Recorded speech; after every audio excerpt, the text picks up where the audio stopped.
Hello, this is the Jurassic expert here back with another video. So you've probably seen the title and you're like, okay, another a non-involved Jurassic World video, what's with this? Today, as some of you probably know, if not, well, now you know. Hopefully I've actually put it up today.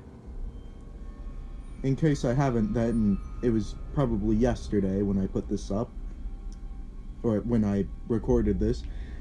Either way, March 8th, it is an International Women's Rights Day. Women's Day, that's it. So yeah, in celebration of International Women's Day, I thought it would be fitting to talk about Mary Anning. In other words, also known as the Queen of the Fossils. And, unlike most of my videos, to make sure that I don't screw this up, I made sure to write a script for me to read off of. So I might actually sound more, like a robot than usual. But hopefully you enjoy and appreciate this video, because I pretty much had to write like an essay as a script for this video. So yeah. So Mary Anning is obviously, with the title of the Queen of the Fossils. Obviously, she is a very brilliant paleontologist, and the really cool thing is that she is a female paleontologist, and this was early on, before when paleontology was starting to become a thing. She was one of the people that was leading to a spark that would lead to this fire that we now know of today as paleontology. So let's start from the beginning.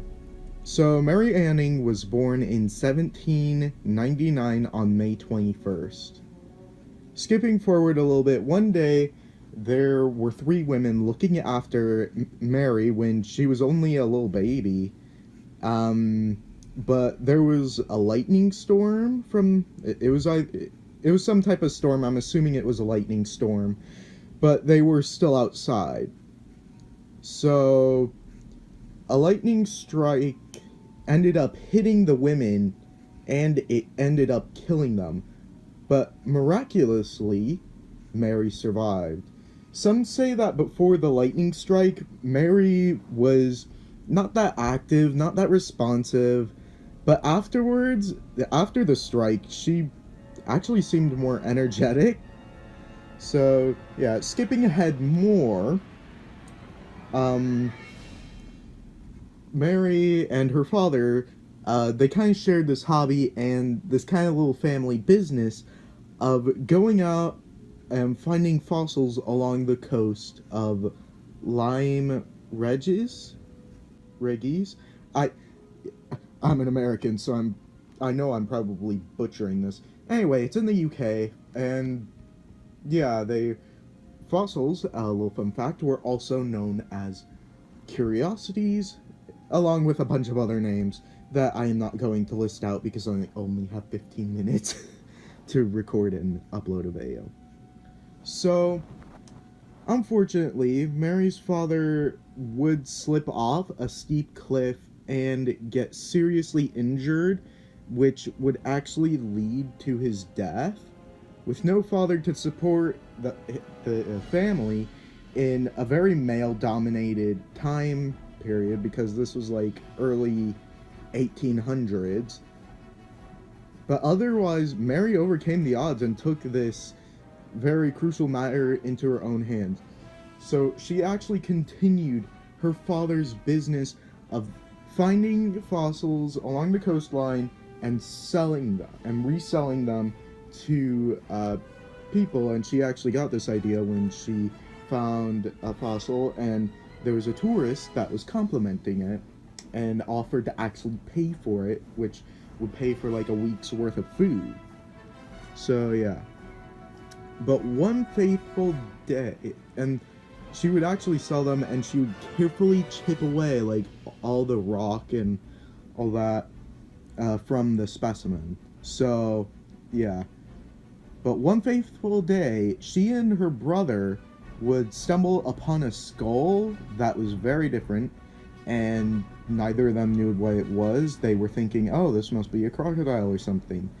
But they took the specimen home, and Mary would carefully excavate the specimen, and this would lead to the first discovery of the ichthyosaur. And this would actually kickstart a, a line of amazing discoveries. But yeah, later, her brother and her mother kind of lost faith in the business, but Mary still kept going. But later, she would find another giant rock that had a very strange shape, and she also often went fossil hunting with her dog.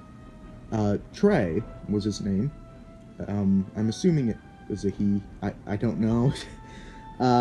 But she left Trey behind at the rock to find a couple of people that could help her haul this giant... I mean, this wasn't like no pebble or anything. This was like a boulder. So she needed help to carry it back to her home where she could carefully excavate it. So for several days, Mary would be carefully chipping away the rock from this giant specimen until it was revealed. The fossil ended up being the first discovery of the plesiosaur. Unfortunately, both of these new discoveries would be sold to men who would take credit for the discovery, and yeah. But Mary would, however, be known for the discoveries in some areas of Europe at the time, and also in the future. Obviously, since I got all this information and am able to talk to her, her story is more known now. But Mary would otherwise, despite all the, pretty much her, credit being taken away from her for finding both of these amazing discoveries, Mary kept on searching for fossils to keep on selling them because it was providing her money so that she could live. But Mary once noticed, and she was also,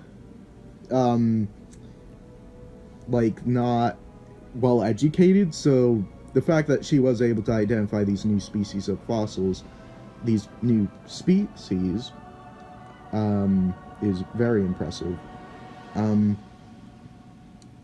But yeah, and she also had like a friend in the Geological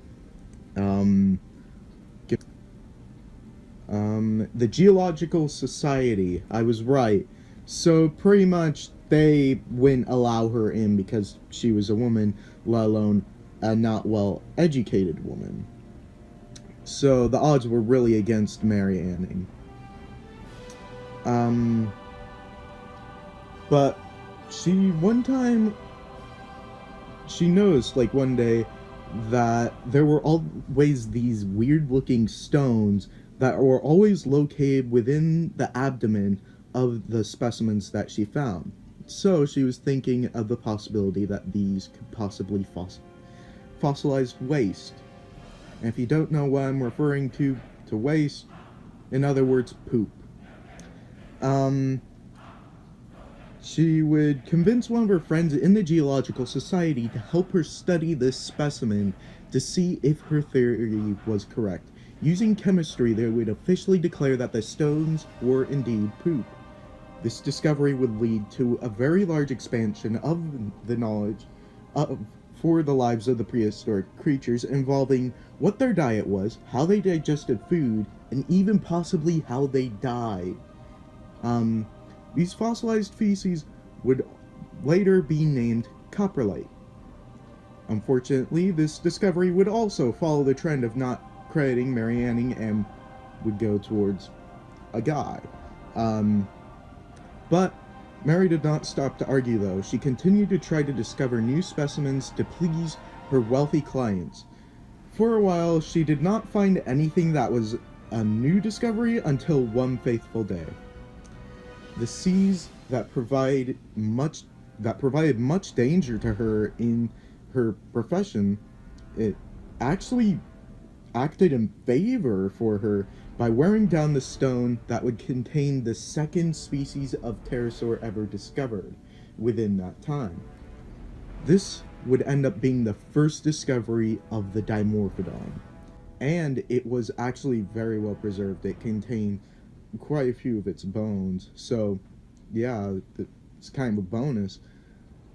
Mary would later find another fossil that she identified as a species of fish, but was corrected by men who claimed that it was another sea reptile or a pterosaur.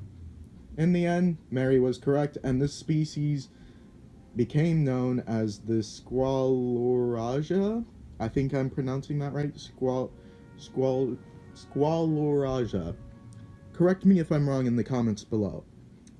But yeah, Mary would later discover a new species called Plesiosaurus macrocephalus. Unfortunately, Mary would not find any more new discoveries, so her business would collapse. Later, her bank also collapsed, and she lost all her life savings. So she was dealing with a lot of financial issues.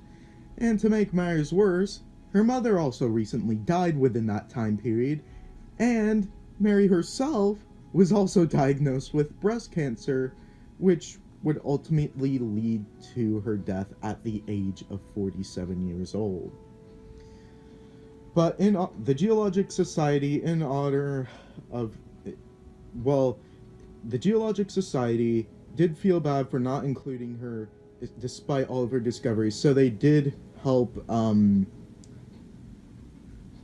financially. It did help her a little bit financially within her last couple of years of life. And in honor of her, they did donate a stained glass window of her for her church. And they even helped. Okay, I've kind of jumbled everything up.